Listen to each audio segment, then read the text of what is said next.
ಅಕ್ರಮ ಆಸ್ತಿ ಗಳಿಕೆ ಕೇಸ್ನಲ್ಲಿ ಮತ್ತೆ ಸಂಕಷ್ಟ ಎದುರಾಗಿದೆ. ಡಿಸಿಎಂ ಡಿಕೆ ಶಿವಕುಮಾರ್ಗೆ ಬಿಗ್ ಶಾಕ್.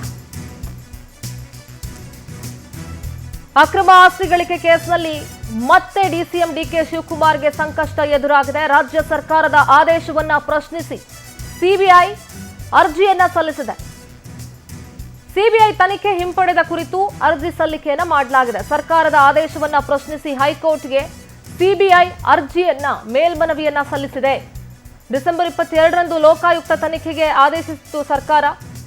ಇದರ ಜೊತೆ ಯತ್ನಾಳ್ ಅರ್ಜಿಯ ವಿಚಾರಣೆ ಕೂಡ ಇದೆ. ಹೈಕೋರ್ಟ್ ವಿಭಾಗೀಯ ಪೀಠದಲ್ಲಿ ಈ ವಿಚಾರಣೆ ನಡೆಯುತ್ತೆ.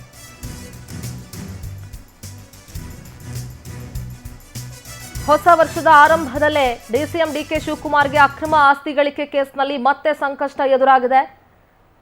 ಡಿಕೆಶಿ ವಿರುದ್ಧ ಅಕ್ರಮ ಆಸ್ತಿ ಗಳಿಕೆ ಪ್ರಕರಣ ಇದೆ. 2013-18ವರೆಗೆ 74 ಕೋಟಿ ಅಕ್ರಮ ಆಸ್ತಿ ಮಾಡಿರುವಂತಹ ಆರೋಪ ಡಿಕೆ ಶಿವಕುಮಾರ್ ಮೇಲಿದೆ. ಸಿಬಿಐ ತನಿಖೆ ನಡೆಸಿದ್ದು ಚಾರ್ಜ್ ಶೀಟ್ ಸಲ್ಲಿಕೆಯೊಂದೇ ಬಾಕಿ ಇರೋದು.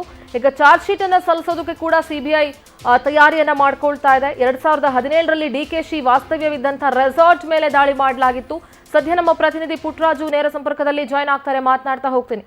ಪುಟ್ಟರಾಜು, ಡಿಸಿಎಂ ಡಿಕೆ ಶಿವಕುಮಾರ್ಗೆ ಮತ್ತೊಂದು ಸಂಕಷ್ಟ ಎದುರಾಗಿದೆ ಅಂತ ಹೇಳ್ಬೋದು. ಅಕ್ರಮ ಆಸ್ತಿ ಗಳಿಕೆ ವಿಚಾರದಲ್ಲಿ ಸರ್ಕಾರದ ಆದೇಶವನ್ನ ಪ್ರಶ್ನಿಸಿ ಈಗ ಸಿಬಿಐ ಮೇಲ್ಮನವಿಯನ್ನ ಸಲ್ಲಿಸಿದೆ. ಏನ್ ಹೇಳ್ತೀರಿ?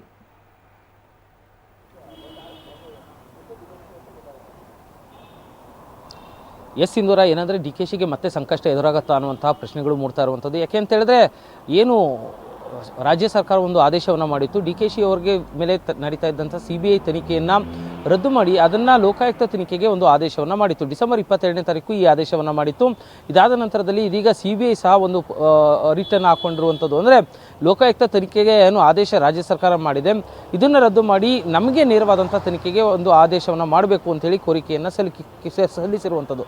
ಯಾಕೆಂತ ಹೇಳಿದ್ರೆ, ನಾವೀಗಾಗಲೇ ಅದರ ಇನ್ವೆಸ್ಟಿಗೇಷನ್ಸನ್ನು ಸಾಕಷ್ಟು ಮುಂದುವರೆದಿದ್ವಿ.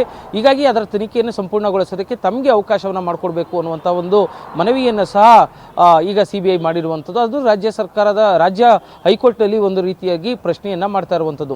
ಮತ್ತೊಂದು ಕಡೆಯಲ್ಲಿ ಯತ್ನಾಳ್ ಅವರು ಸಲ್ಲಿಸಿದಂಥ ಅರ್ಜಿಯ ವಿಚಾರಣೆಯನ್ನು ಸಹ ಇವತ್ತು ಹೈಕೋರ್ಟ್ ಕೈಗೆತ್ತಿಕೊಳ್ಳುವಂಥ ಸಾಧ್ಯತೆ ಇದೆ. ಇಲ್ಲೊಂದು ರೀತಿಯಲ್ಲಿ ಇದೆಲ್ಲವೂ ಸಹ ಡಿಕೆ ಶಿವಕುಮಾರ್ ಅವರಿಗೆ ಅಕ್ರಮ ಆಸ್ತಿ ಗಳಿಕೆ ಪ್ರಕರಣದಲ್ಲಿ ಉರುಳಾಗುತ್ತಾ ಅಂತೇಳಿ ಇದರ ಹಿನ್ನೆಲೆಯನ್ನು ಗಮನಿಸಿದ್ದೇ ಆಯಿತು ಅಂತ ಹೇಳಿದ್ರೆ, ಯಡಿಯೂರಪ್ಪರವರ ಮುಖ್ಯಮಂತ್ರಿಯಾಗಿದ್ದಂಥ ಸರ್ಕಾರದ ಅವಧಿಯಲ್ಲಿ ಈ ಒಂದು ಪ್ರಕರಣ ಅವರಿಗೆ ಉರುಳಾಗಿತ್ತು. ಡಿಕೆ ಶಿವಕುಮಾರ್ ಅವರಿಗೆ ಉರುಳಾಗಿತ್ತು.